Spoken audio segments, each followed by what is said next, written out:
શનિદેવનું વ્રત કરવાથી જીવનમાં શનિ, મહાદશા, સાડાસાતી અને ઢૈયાના દુષ્પ્રભાવો ઓછા થાય છે.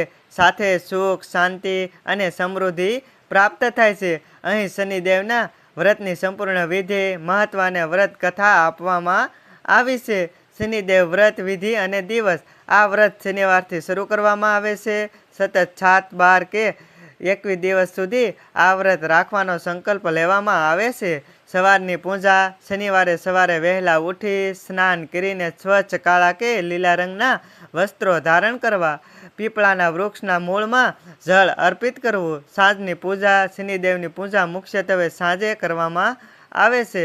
પૂજા સ્થળે શનિદેવની મૂર્તિ કે ચિત્ર સ્થાપિત કરીને તેલનો દીવો, તિલ કે સરસવના તેલનો પ્રગટાવો. શનિદેવને અડદ, કાળા તલ, વાદળી કે કાળા પુષ્પ અને અબીલ ગુલાલ અર્પણ કરવા. શનિ મંત્ર ઓમ શનેશ્વરાય નમઃ, ઓમ શનેશ્વરાય નમઃ ના 108 વાર જાપ કરવા. દાન અને ભોજન. પૂજા પછી ગરીબ અને જરૂરિયાતમંદ વ્યક્તિને કાળી અડદની દાળ, તલ, તેલ કે લોખંડની વસ્તુઓનું દાન કરવું. વ્રત કરનારે દિવસમાં એક જ વાર ખોરાક લેવો. મીઠા વગરનું ભોજન શ્રેષ્ઠ ગણાય છે.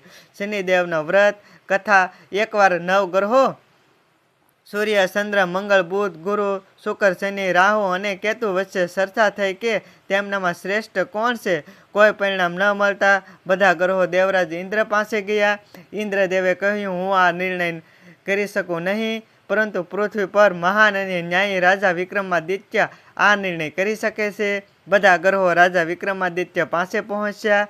રાજા વિક્રમાદિત્ય મુશ્કેલીમાં મુકાઈ ગયા, કારણ કે જો કોઈ એક ગ્રહને શ્રેષ્ઠ ગણે તો બાકીના ગ્રહો કોપાયમાન થાય. તેથી તેમણે એક ચતુર ઉપાય શોધ્યો. તેમણે સોનું, ચાંદી, તાંબુ, પિત્તળ, જસત, રાગુ, કાચું અને લોખંડ એમ 9 ધાતુઓના 9 સિંહાસન બનાવ્યા અને ગ્રહોને પોતપોતાના આસન પર બેસવા કહ્યું. લોખંડનું આસન સૌથી પાછળ હતું, જેના પર શનિદેવ બેઠા. રાજાએ કહ્યું, જે સિંહાસન સૌથી આગળ છે તે પ્રથમ અને જેનું આસન સૌથી પાછળ છે તે સહેલું ગણાય છે. આ નિર્ણયથી શનિદેવ ક્રોધિત થઈ ગયા, કારણ કે લોખંડનું આસન સહેલું હોવાથી એમની સૌથી નાના ગણવામાં આવ્યા. શનિદેવે રાજા વિક્રમાદિત્યને કહ્યું, હે રાજા, તું મારા પ્રભાવને નથી જાણતો. સૂર્ય એક રાશિમાં 1 મહિનો, કન્યા 2 મહિના, પરંતુ હું એક રાશિમાં 2.5 થી 7.5 વર્ષ સુધી રહું છું. મોટા મોટા દેવો પણ મારી સાડાસાતીથી ધ્રુજે છે. તારે આ ન્યાયનું ફળ ભોગવવું પડશે. સાડાસાતીનો પ્રભાવ. થોડા સમય પછી રાજા વિક્રમાદિત્ય પર શનિની સાડાસાતી શરૂ થઈ. શનિદેવ ઘોડાના વેપારીનું રૂપ લઈને આવ્યા. રાજા જ્યારે ઘોડા ખરીદવા માટે તેના પર બેઠા ત્યારે ઘોડા હવામાં ઉડીને રાજાને ઘનઘોર જંગલમાં ફેંકી આવ્યા. રાજા ભટકતા ભટકતા એક નગરમાં પહોંચ્યા. ત્યાં એક વેપારીને રાજાએ પોતાને ઘરે આશરો આપ્યો, પરંતુ શનિદેવના પ્રભાવથી વેપારીના ઘરમાં ટાંગેલો હાર એક ચિત્રમાં રહેલો હંસ ગળી ગયો.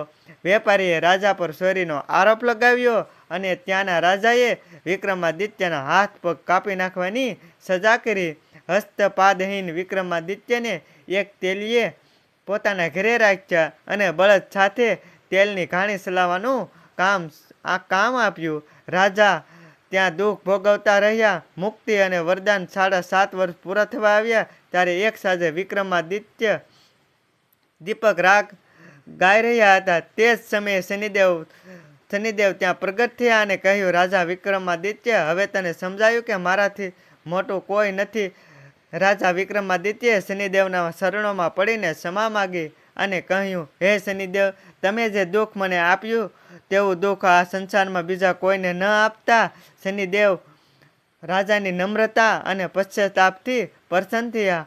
તેમણે રાજાને તેમના હાથ પગ પાછા આપ્યા અને સુખ સમૃદ્ધિનું વરદાન આપ્યું. તેલી અને વેપારીએ પણ સત્યતા સમજાતા તેમણે રાજાની ક્ષમા માગી. રાજા વિક્રમાદિત્ય પોતાના રાજ્યમાં પાછા ફર્યા અને તેમણે રાજ્યમાં જાહેર કરી કે દર શનિવારે શનિદેવનું વ્રત અને પૂજા કરવામાં આવે. શનિદેવની આરાધનાનો મૂળ મંત્ર નીલાજલ સમાભા સરવી પુત્ર યમાગજમ સાયા માત સંભૂત નમામિ શનેશ્વરાય. ભાવાર્થ, જેમની ક્રાંતિ લીલમણી જેવી છે, જે સૂર્યના પુત્ર અને યમરાજાના મોટા ભાઈ છે તથા છાયા અને સૂર્યથી ઉત્પન્ન થયા છે, તે શનિદેવને હું પ્રણામ કરું છું. આવી સરસ મજાની વાર્તાઓ સાંભળવા માટે અમારી યુટ્યુબ ચેનલને સબસ્ક્રાઈબ કરવાનું ભૂલતા નહીં.